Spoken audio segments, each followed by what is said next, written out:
இன்னைக்கு egg gravy பண்ண போகிறேன். ஃபர்ஸ்ட் அதுக்காக முட்டையை வேக வச்சுக்கிறேன். இப்போது கிரேவிக்கு தேவையான வெங்காயம் தக்காளியை நல்லா சாப் பண்ணி வச்சுருக்கேன். இப்போ இதை நான் இது ரெண்டுத்தையும் மிக்ஸி ஜாரில் போட்டு அரைச்சிப்பேன். அதுக்கப்புறமா பூண்டும் இஞ்சும் நல்லா அம்மியில் வச்சு தட்டியிருக்கேன். அதுக்கப்புறம் மசாலாவுக்கு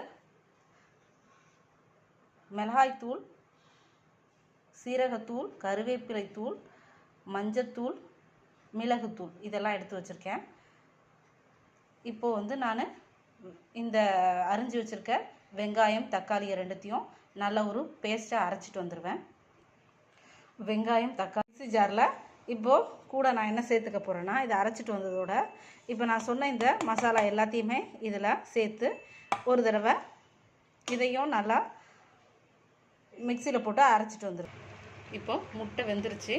இது நிறுத்திட்டு ஆறுனதுக்கப்புறமா இதோடைய தோலெல்லாம் உரிச்சிடலாம். இப்போது ஒரு வாணலை வச்சுட்டு ஒரு டேபிள் ஸ்பூன் ஆயில் ஆட் பண்ணிக்கிறேன்.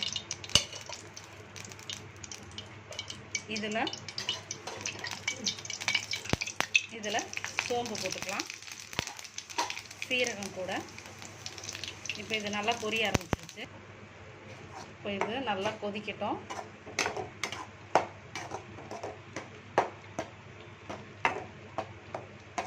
கொஞ்சம் தண்ணி சேர்த்துக்கலாம். இப்போ இது நல்லா கொதித்து வரட்டும். ஒரு 10 மினிட்ஸ் கழித்து இதில் நம்ம வேக வச்சுருக்க முட்டையை சேர்த்துக்கலாம்.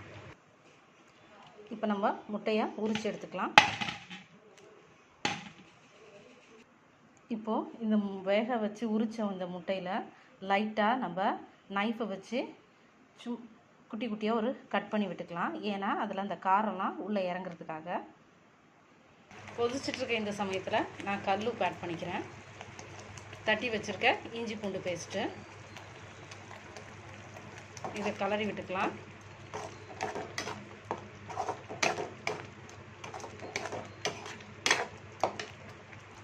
கொதிச்சிட்ருக்க இந்த சமயத்துலேயே ஒரு எக்காக ஆட் பண்ணிப்போம்.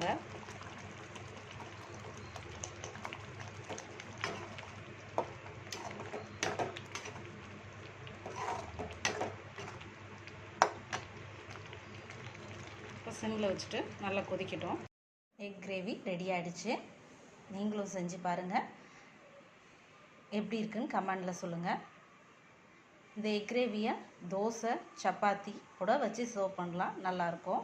நான் இங்கே ரைஸோடு தான் சர்வ் பண்ணியிருக்கேன். தேங்க்யூ.